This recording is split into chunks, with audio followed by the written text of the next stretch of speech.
As most of us are well aware, CM Punk was on a podcast and he let his feelings known. He talked about the WWE, the politics, Triple H, his injuries, why he left, he got fired.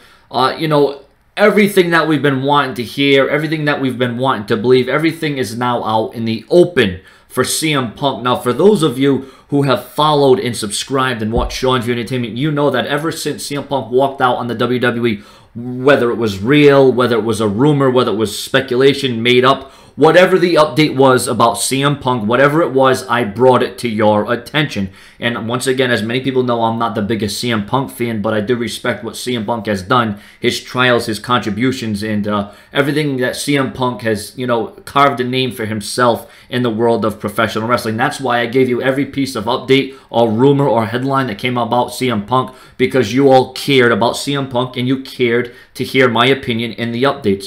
Now I'm going to dive more in depth. I'm going to go more further into this whole CM Punk drama, this whole CM Punk fiasco with him in the WWE and the dissension and the controversy and all those things. So, like I said, I went back and I listened to that over an hour long of what CM Punk had to say, and he didn't want to call it a pipe bomb, he didn't want to call it a shoot, maybe you want to call it a rant, but it was just CM Punk expressing his feelings.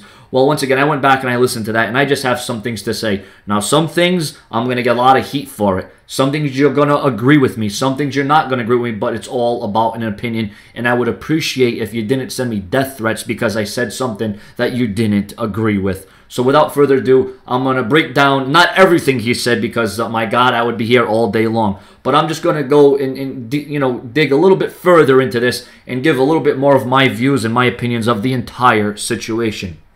And remember, this is Sean's View Entertainment's podcast. If you want me to address any topics, if you want me to answer any questions, any comments, anything that you want me to talk about, anything that you want me to address here on Sean's View Entertainment's podcast, this will continue because of you.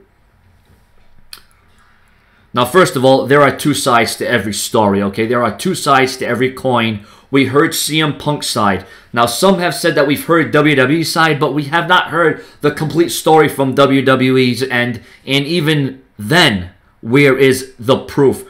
Who can we really trust? Who can we take at face value here? Listen, I don't believe CM Punk is a quitter. Not one single bit. But now that we have CM Punk's side of the story, and once again, you can take it at face value, you can believe it, or you can try to say that, oh, he's just making up stuff, just trying to, make himself sound good. Bottom line is, I am going to dig a bit deeper into this. Now, just to say if I did believe everything that CM Punk was saying, okay?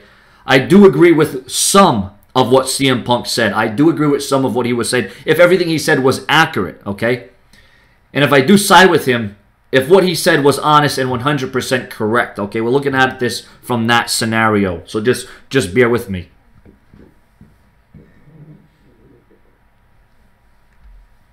The thing about it is, we were not backstage in WWE. We were not in the room with CM Punk, Triple H, or Vince McMahon during the meetings. We did not hear the phone calls between the two, and we did not see the texts sent back and forth between CM Punk and Vince McMahon or Triple H or the higher-ups.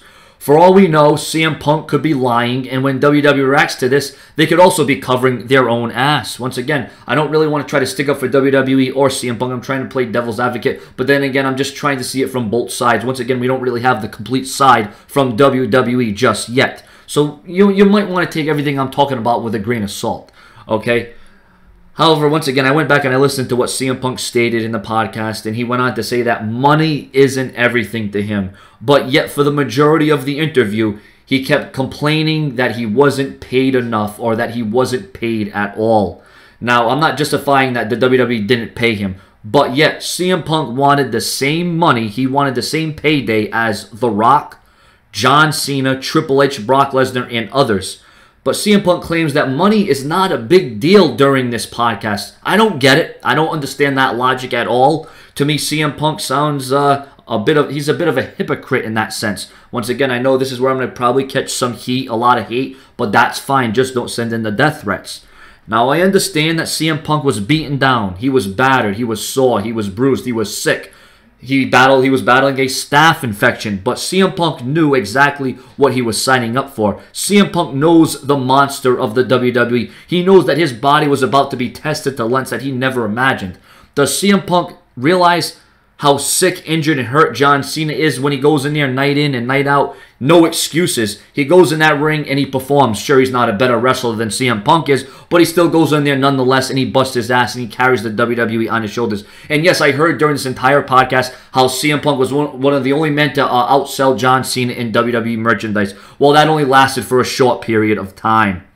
Now, like I said, I understand that CM Punk was going through hell. I understand his body was ravaged. And it was a lot of pain, it was a lot of torture, it was a lot of punishment. But doesn't CM Punk know that Dolph Ziggler, look at Daniel Bryan, what about countless other superstars who have had to work injured or sick for long periods of time? That's just what is expected of you when you're a WWE superstar, when you're an athlete, when you're put under those bright lights. Now, CM Punk, in my opinion, like I said, he came off very arrogant, he came off bitter, but it's okay. It's okay to be bitter. Just like CM Punk said, and that I agree with, WWE firing CM Punk on his wedding day is wrong on all kinds of levels. There's no justification there whatsoever. But once again, why didn't the WWE state on their website that they fired him? Why didn't the WWE ever make it clear that they released CM Punk? You know, like I said, I think there's more to this than meets the eye, but once again, we haven't heard the WWE's complete story. Yes, WWE should have given CM Punk some time off, but at the same time, the WWE's talent pool was low. But then again, it's WWE's fault for not building new superstars, just like we're still dealing with John Cena and Randy Orton. See how I'm trying to not just bash and talk down CM Punk? I'm trying to look at both sides of the coin here. Now, I don't know why the WWE doctor didn't want anything to do with CM Punk or cutting that thing out of his back or lower back or wherever the hell it was on the back of him. I have no clue. But in my opinion, CM Punk should have went to another doctor a long time ago. Sure, CM Punk, he went to a new doctor after the fact that he left WWE. After that, CM Punk should have went to a doctor long ago to address those issues. CM Punk said that he could have died. CM Punk kept milking these injuries. He milked the sicknesses for far too long. CM Punk, once again, he stated he could have died. Now, if I were CM Punk and I was a smart man, I sure as hell would have put my health first and got a second opinion. Hell, at that point, screw WWE, screw the matches, screw the storyline, screw the money. Once you die, you die. There ain't no coming back. Health is first and foremost. But what do I know? I'm just some guy with a view who will never be as rich or popular than CM Punk. What do I know? Okay? The thing about it is CM Punk is no Stone Cold Steve Austin. CM Punk is not on the level of The Rock. He's not as well known as Hulk Hogan. CM Punk is not on the level of the Ultimate Warrior. And CM Punk, you know, he may be a better wrestler than all of those superstars that I just mentioned. He may have had a longer run than some of those wrestlers that I just mentioned, but he did not have the complete package to turn the WWE around. CM Punk said that he made change happen in WWE. Well, how is that a change affecting WWE today? It comes down to who you want to trust in this situation, okay? Believe me, it comes down to who you want to take at face value. The bottom line is, will we really, truly know the deep, concrete facts as to what happened between these two day in and day out? Why it happened and why it ended the way it did. WWE, they can say what they want. CM Punk can say what he feels. But I would have loved to have been a fly on the wall during all the occasions that CM Punk and WWE worked together and things took a turn for the worse. This is definitely a dramatic development, okay? I'm glad that CM Punk has put this out there because now at least it sheds some light on the situation. At least we have some closure, but it's not 100% closure. Once again, CM Punk came on and he also bashed Rybak. He bashed him for, you know, being a big steroid guy and that he took 20 years off his career. Once again, I'm not here to make any excuses. Rybak obviously ain't the best wrestler. He ain't the best worker. He ain't the best talker. But that was when Rybak was on bad terms with the company. Rybak was in a bad place in his career.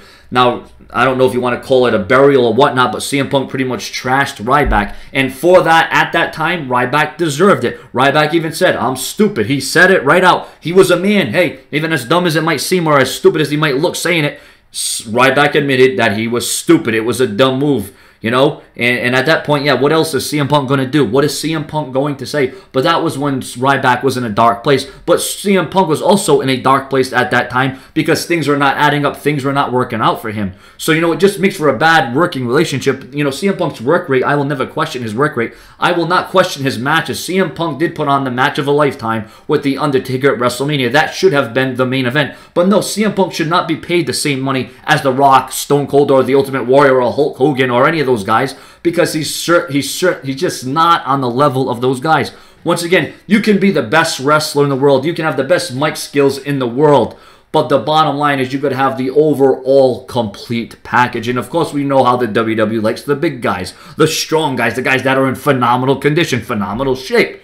That's where CM Punk didn't fit the mold. And CM Punk already had heat with the WWE. CM Punk had problems dating all the way back to 2006, 7, 8. Paul Heyman had to be the man to be in the WWE's ear time in and time out. The bottom line is CM Punk understood what he was getting himself into. So for CM Punk to come on here and do what he's doing and saying what he's saying, once again, we don't know if that is the complete and 100% truth. But once again, when the WWE comes on here, thing about it is, in this day and era, it's almost as if you're not a wrestler like a CM Punk or a Daniel Bryan, if you don't do 20 different backflips and 20 different maneuvers and 20 different styles, you suck. John Cena, he only has 5 moves. Roman Reigns, he only has 5 moves. If you only have 5 moves, that means you automatically suck. It doesn't just take to be the best wrestler to be good at what you are. You have to have the mic skills, you have to have the look, you have to have the aura, you have to have the personality. You can be the best damn wrestler in the world, but it doesn't make it damn if you can't draw. And once again, CM Punk was a draw, but he wasn't a draw like an Austin. He wasn't a draw like The Rock. He isn't a draw like Brock Lesnar.